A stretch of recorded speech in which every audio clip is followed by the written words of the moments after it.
선관위원장 하시면서 그렇게 특검 받아야 된다고 주장하셨다고 하는데 지금 민주당도 뭐 전부 다 똑같은 목소리는 아니고 뭐 김혜영 전 의원이 얼마 전에 얘기한 발언을 비롯해서 내부적으로도 또 이게 이렇게 가서는 안 된다. 이렇게 그 대표의 사법 리스크에 당이 전부 같이 침몰할 수 있는 위험도 있지 않냐. 이런 목소리도 나오는 것 같은데 좀 어떻습니까?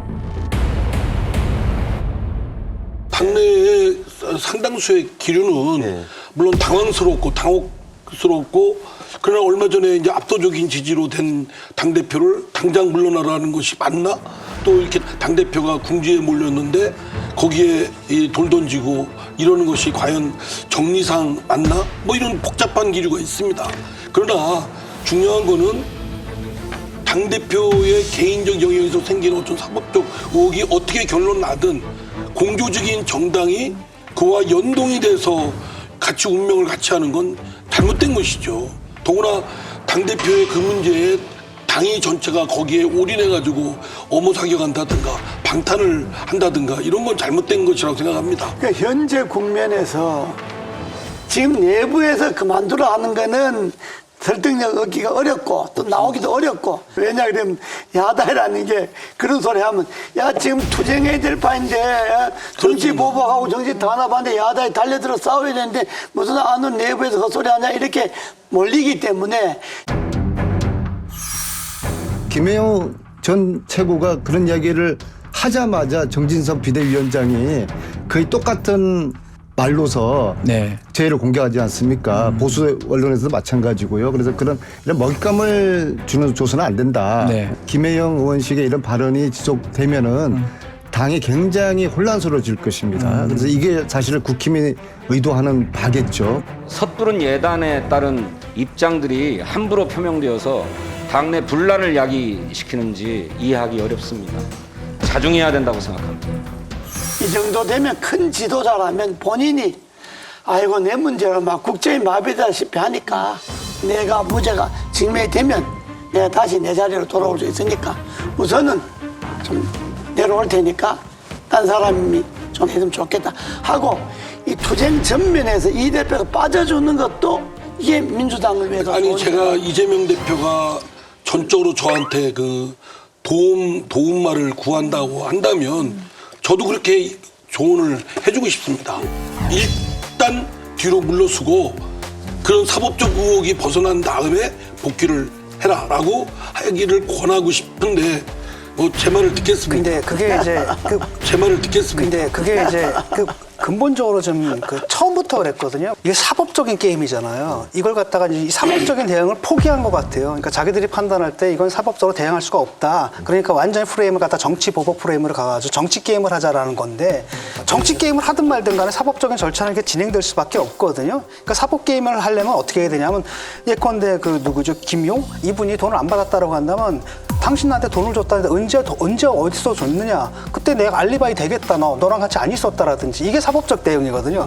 그런 거 일치 안 하고 딱 묵비하고 그다음 무조건 정치 보복 프레임으로 가는데 2017년에 뭐라고 얘기했냐면 MB 대통령이 뭐라고 해서 정치 보복이라 주장했을 때 그런 시대 지났다라는 겁니다. 아니 죄를 짓고도 정치 보복이라는 프레임으로 피해가려는 그런 얕은 수가 통하던 시대는 지났다. 2017년에 지났다 그랬거든요.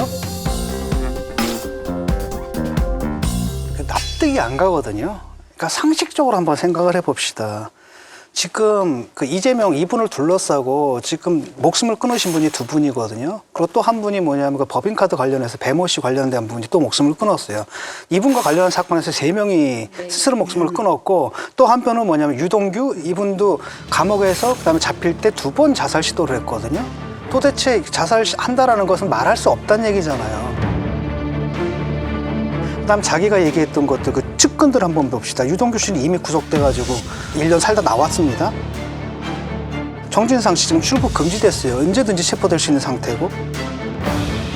김용 씨는 구속됐고. 그다음에 이화영 평화부지사 이분도 구속 기소된 상태거든요. 이게 사실은 그 전부터 예상이 됐던 거잖아요. 그러니까 본인도 예상을 했거든요. 예를 들어가지고 대선 때 어떻게 했습니까? 누군가 물어보잖아요. 대선 패배하면 어떻게 됩니까? 그러니까 킥이라 그러잖아요. 본인도 안다는 거거든요.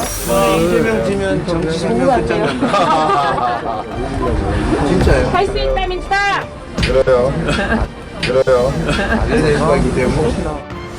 이번에는 제가 지면 없는 죄 만들어서 감옥 갈 것 같습니다, 여러분. 대선이 끝나면 바로 수사가 들어올 것이고 수사가 들어오면 그건 막을 수 없다라는 걸 본인도 아는데 그런 리스크를 그 당 차원에서 무릅쓰고 지금도 그렇게 되면 당에서 그런 문제가 발생했으면 이제 뭐 알아서 처리하십시오라고 처리를 떼어내야 되는데 당 전체가 들러붙어가지고 구조적 문제가 됐다는 얘기거든요. 이제는 그게 이건 거의 뭐 일당 독재처럼 1인 숭배 문화가 자리 잡고 있는 거죠. 그 민주당의 당 지도부가 지금 뭐 여러 가지 하여튼 강경으로 또 뭐 야당 탄압이다 등등 강경 기조로 맞대응을 하는 거는 저는 이견이 있습니다. 뭐 제가 구체적으로 어떻다는 말씀은 못 드리겠습니다만 다만 당 지도부가 그렇게 하는 데는 몇 가지 포인트가 있을 것 같아요. 대검찰용도 있겠고 대윤석열 정권에 대한 것도 있을 테고 근데 가장 주된 건 제가 보기엔 당내 강경 국회의원들이든 또 소위 개딸들이든 강경 그룹들 있지 않습니까? 이재명 당대표를 지탱해주는 그 당원들, 세력들에 대해서 당 지도부가 그를 설득하거나 이끌고 나갈 리더십이 부족한 거죠. 그러니까 당의 강경 세력들한테 휘둘려서 그럴 수밖에 없는 측면이 더 크다라고 저는 생각됩니다.